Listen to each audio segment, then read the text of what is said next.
أشهد أن لا إله إلا الله وحده لا شريك له وأشهد أن محمدا عبده ورسوله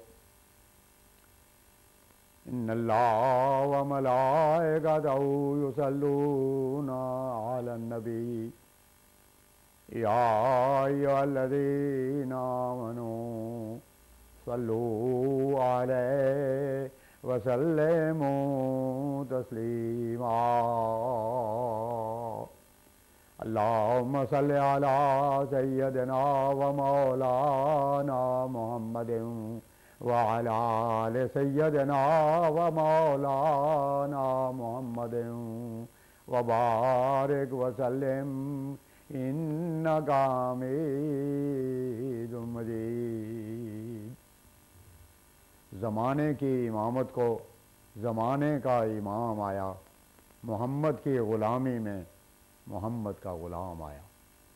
خاتم الانبیاء حضرت محمد مصطفیٰ احمد مجتبیٰ صلی اللہ علیہ وسلم کے غلام اور ہمارے امام بانی جماعت احمدیہ مسیح موعود و مہدی مسعود علیہ الصلاۃ والسلام کے روح پرور اور ایمان افروز ملفوظات۔ حضرت اقدس علیہ السلام نے 19 اپریل 1901 کو فارمن کالج لاہور امریکن مشن کے بعض پادریوں کو مخاطب کرتے ہوئے ارشاد فرمایا، میں آپ کو یقین دلاتا ہوں کہ آپ کے دل میں حضرت موسیٰ اور حضرت مسیح کی ہی بڑی عزت کیوں نہ ہو، لیکن جس جگہ میں بیٹھا ہوں اگر آج اسی جگہ حضرت موسیٰ یا حضرت مسیح ہوتے تو وہ بھی اسی نظر سے دیکھے جاتے جس نظر سے میں دیکھا جا رہا ہوں۔ یہی بھید ہے کہ ہر نبی کو دکھ دیا گیا اور ضروری امر ہے کہ ہر ایک جو خدا کی طرف سے مامور اور مرسل ہو کر آوے وہ اپنی قوم میں کیسا ہی معزز اور امین اور صادق ہو، لیکن اس کے دعویٰ کے ساتھ ہی اس کی تکذیب شروع ہو جاتی اور اس کی تذلیل اور ہلاکت کے منصوبے ہونے لگتے ہیں۔ مگر ہاں، جیسے یہ لازمی امر ہے کہ ان کی تکذیب کی جاتی، ان کو دکھ دیا جاتا ہے، یہ بھی سچی اور یقینی بات ہے کہ ایک وقت آ جاتا ہے کہ ان کی جماعتیں مستحکم ہو جاتی ہیں، وہ دنیا میں صداقت کو قائم کر دیتے ہیں اور راست بازی کو پھیلا دیتے ہیں، یہاں تک کہ ان کے بعد ایک زمانہ آتا ہے کہ ایک دنیا ان کی طرف ٹوٹ پڑتی اور ان تعلیمات کو قبول کر لیتی ہے جو وہ لے کر آتے ہیں۔ گو اپنے زمانے میں ان کو دکھ دینے میں کوئی کسر نہ رکھی گئی ہو اور نہیں رکھی جاتی۔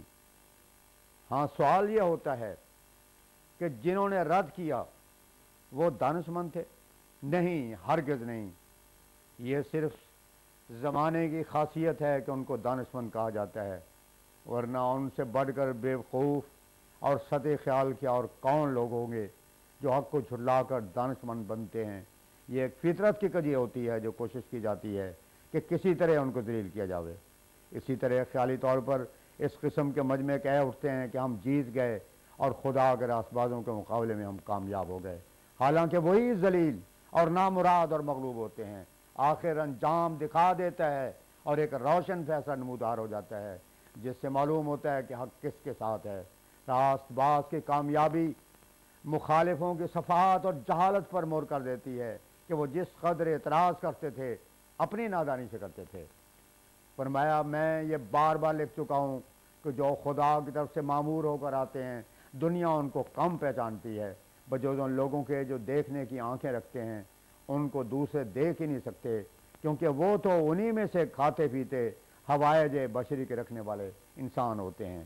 اور یہ بات کہ میرے نوشتے باقی رہیں گے، میں پہلے کہہ چکا ہوں کہ خدا کی طرف سے مامور ہو کر آنے والے لوگوں کے دو طبقے ہوتے ہیں، ایک وہ جو صاحب شریعت ہوتے ہیں جیسے موسیٰ علیہ السلام، اور ایک وہ جو احیاء شریعت کے لیے آتے ہیں جیسے حضرت عیسیٰ علیہ السلام۔ اسی طرح پر ہمارا ایمان ہے کہ ہمارے نبی کریم صلی اللہ علیہ وسلم کامل شریعت لے کر آئے جو نبوت کے خاتم تھے، اس لیے زمانے کے استعدادوں اور قابلیتوں نے ختم نبوت کر دیا تھا، پس حضور علیہ السلام کے بعد ہم کسی دوسری شریعت کے آنے کے قائل ہرگز نہیں۔ ہاں جیسے ہمارے پیغمبر خدا صلی اللہ علیہ وسلم مسیح موسیٰ تھے، اسی طرح آپ کے سلسلے کا خاتم جو خاتم الخلفاء یعنی مسیح موعود ہے، ضروری تھا کہ مسیح علیہ السلام کی طرح آتا۔ پس میں وہی خاتم الخلفاء اور مسیح موعود ہوں، پس میں وہی خاتم الخلفاء اور مسیح موعود ہوں۔ جیسے مسیح کو شریعت لے کر نہ آئے تھے بلکہ موسوی شریعت کے احیاء کے لیے آئے تھے، میں بھی کوئی جدید شریعت نہیں لے کر آیا، اور میرا دل ہرگز نہیں مان سکتا کہ قرآن شریف کے بعد اب کوئی اور شریعت آ سکتی ہے، کیونکہ وہ کامل شریعت اور خاتم الکتب ہے۔ اسی طرح خدا تعالیٰ نے مجھے شریعت محمدی کے احیاء کے لیے اس صدی میں خاتم الخلفاء کے نام سے مبعوث فرمایا ہے۔ میرے الہامات جو خدا تعالیٰ کی طرف سے مجھے ہوتے ہیں اور جو ہمیشہ لاکھوں انسانوں میں شائع کیے جاتے ہیں اور چھاپے جاتے ہیں، ضائع نہیں کیے جاتے، وہ ضائع نہیں ہوں گے اور وہ قائم رہیں گے۔ حضرت مسیح موعود علیہ السلام سے اس موقع پر ایک پادری نے دریافت کیا کہ آپ کی رائے میں مذہب کے پھیلانے کا بہتر طریقہ کیا ہے؟ حضور انور نے اس پر فرمایا، میرے نزدیک اشاعت یا مذہب کا بہترین طریقہ یہی ہے کہ وہ مذہب اپنی خوبیوں اور حسن کی وجہ سے خود ہی روح کے اندر چلا جاوے اور اس کے لیے بیرونی کوششیں نہ کرنی پڑیں۔ مثلاً بعض چیزیں ایسی ہیں کہ وہ اپنی روشنی کی وجہ سے خود بخود نظر آتی ہیں، جیسے سورج، چاند اور ستارے وغیرہ، اور وہ چیزیں ہیں وہ چیزیں ہیں جو روشنیوں کے بغیر نظر ہی نہیں آ سکتی۔ مثلاً چرند پرند وغیرہ کو ہم نہیں دیکھ سکتے جب تک روشنی نہ آوے۔ پس سچا مذہب اپنی روشنی اور حقانیت و صداقت کے نور سے خود بخود شناخت ہو کر روحوں میں اترتا چلا جاتا ہے اور دلوں کو اپنی طرف کھینچتا چلا جاتا ہے۔ اس لیے میں نے کہا تھا کہ تعلیم ایک بڑا نشان ہے۔ جس مذہب کے ساتھ تعلیم کا نشان نہیں ہوتا اس کے دوسرے نشان بھی فائدہ نہیں پہنچا سکتے۔ آسمانی تعلیم اپنے اندر ایک روشنی اور نور رکھتی ہے، وہ انسانی طریقوں سے بالا تر ہوتی ہے۔ ایک انسان جب بکلی مر جاوے اور گندی زندگی سے نکل آوے، اس وقت وہ خدا میں زندگی پاتا ہے اور سچے مذہب کے نشان محسوس کرتا ہے۔ مگر خدا کے فضل کے سوا یہ کس کا کام ہے کہ گندی زندگی سے مر کر نئی زندگی پاوے؟ یہ اس خدا کے ہاتھ سے ہوتا ہے جس نے دنیا کو زندگی بخشی ہے۔ وہ جس انسان کو مبعوث کرتا ہے پہلے اس کو یہ زندگی عطا کرتا ہے۔ وہ بظاہر دنیا میں ہوتا ہے اور دنیا کے لوگوں سے ہوتا ہے، لیکن حقیقت میں وہ اس دنیا کا انسان نہیں ہوتا۔ وہ خدا تعالیٰ کی چادر کے نیچے ہوتا ہے، پھر خدا تعالیٰ اس کو مناسب حال تعلیم اس کو دیتا ہے، جس کو اسی مناسبت کے لوگ سیکھتے ہیں۔ اس میں گند، نفس پرستی، ظلم اور شہوانی خواہشات کو پورا نہیں کیا جاتا، بلکہ وہ پاک باتیں ہوتی ہیں جو انسان پر ایک موت وارد کر کے اس کو ایک نئی زندگی عطا کرتی ہیں، جس سے اس کو گناہ سو فطرت مل جاتی ہے۔ وہ ہر ایک قسم کے ناپاکی اور گند سے نفرت کرتا ہے اور خدا تعالیٰ میں زندگی بسر کرنے میں راحت اور لذت پاتا ہے۔ بس میرے نزدیک سچا مذہب اپنی اشاعت کا آپ ہی کفیل ہے، اس کے لیے کسی خارجی کوشش کی ضرورت نہیں ہوتی۔ ہاں یہ سچ ہے کہ اس کی صداقت کے اظہار کا ذریعہ وہ لوگ ہوتے ہیں جو خدا کی طرف سے اسے لے کر آتے ہیں۔ مقابلے کے وقت ان کو غلبہ ملتا ہے جو بطور نشان کے ہوتا ہے۔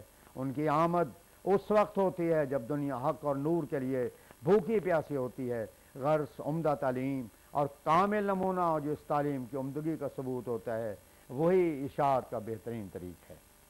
مجلس میں ایک پادری جو موجود تھے انہوں نے عرض کیا، ہم آپ کو بہت تکلیف دینا نہیں چاہتے، یہ روحانی زندگی کس طرح مل سکتی ہیں؟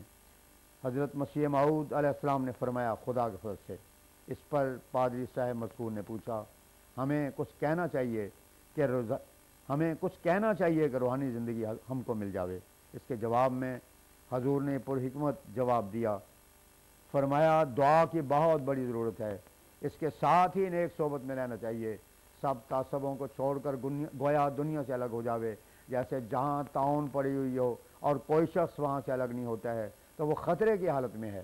اسی طرح جو شخص اپنی حالت کو بدل نہیں ڈالتا اور اپنی زمین میں تبدیلی نہیں کرتا اور الگ ہو کر نہیں سوچتا کہ کس طرح پاک زندگی پاؤں اور خدا سے دعا نہیں مانگتا، وہ خطرے کی حالت میں ہے۔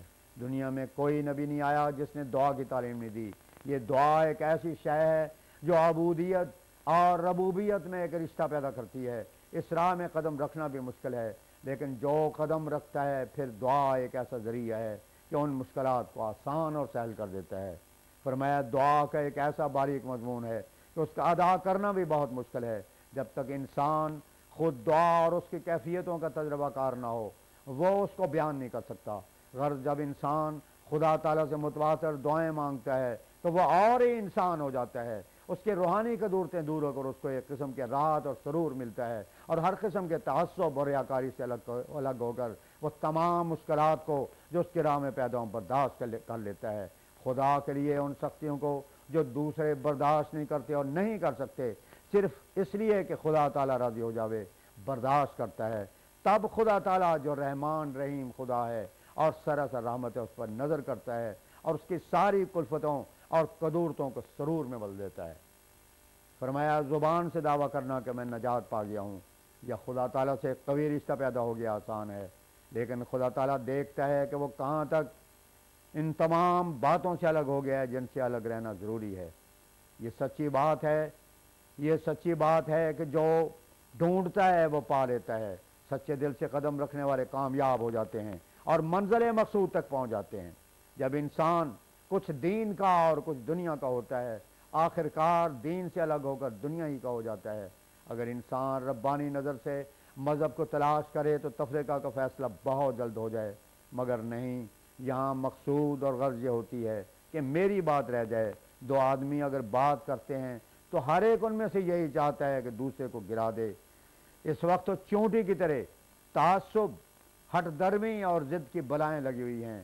غرض میں آپ کو کہاں تک سمجھاؤں، بات بہت باریک ہے اور دنیا اس سے بے خبر ہے اور یہ صرف خدا ہی کے اختیار میں ہے. اس لیے مسیح پاک نے درد دل سے فرمایا، عرض کی اپنے مولا کی حضور ان دلوں کو خود بدل دے. اے میرے قادر خدا، تو رب العالمین ہے اور سب کا شہریار. تیرے آگے محویہ اس بات ناممکن نہیں، جوڑنا یا توڑنا یہ کام تیرے اختیار. تو آخر دعوانا ان الحمدللہ رب العالمین.